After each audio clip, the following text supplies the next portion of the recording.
নমস্কার বন্ধুরা, আজকে চলে আসলাম তড়কা বানাবো। তড়কাটাকে আমি 6 ঘন্টা ভিজিয়ে রেখেছিলাম প্রেসার কুকারে। 6 থেকে 7টা সিটি দিয়ে নিয়েছি, নুন হলুদ ছাড়াই।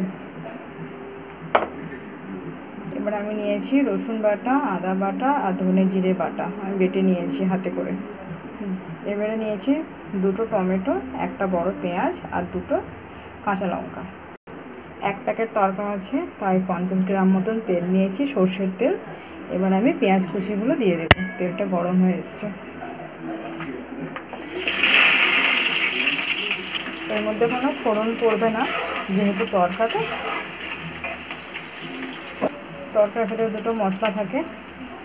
এবারে 1/2 চামচ দেবো রসুন, 1 চামচ দেবো আদা বাটা। আমি এই যে প্যাকেটে থাকা মশলাটা বলেছি জলের সাথে গুলে নিতে। এইবারে আমি দেবো হচ্ছে কি কাশ্মীরি লঙ্কা আর হলুদ আর লবণ, জল দিয়ে গুলে নিয়েছি। ভালোভাবে মিক্স করে নেব। এবার আমি দেবো টমেটোটা,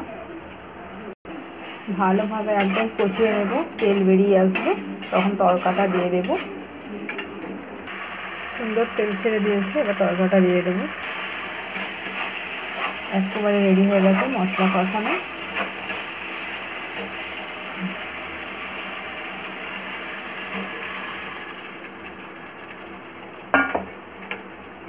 ভালোভাবে মিক্স করে নেব।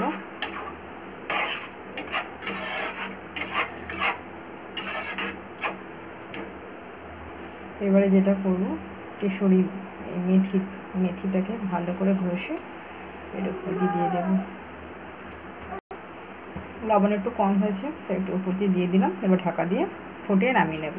ভিডিওটা ভালো লাগলে অবশ্যই সাথে থাকবেন, লাইক করবেন, শেয়ার করবেন, সাবস্ক্রাইব করবেন চ্যানেলটাকে আমার। আপনাদের সবাইকে অনেক অনেক ধন্যবাদ। তড়কা একেবারে রেডি, নামিয়ে নিয়েছি।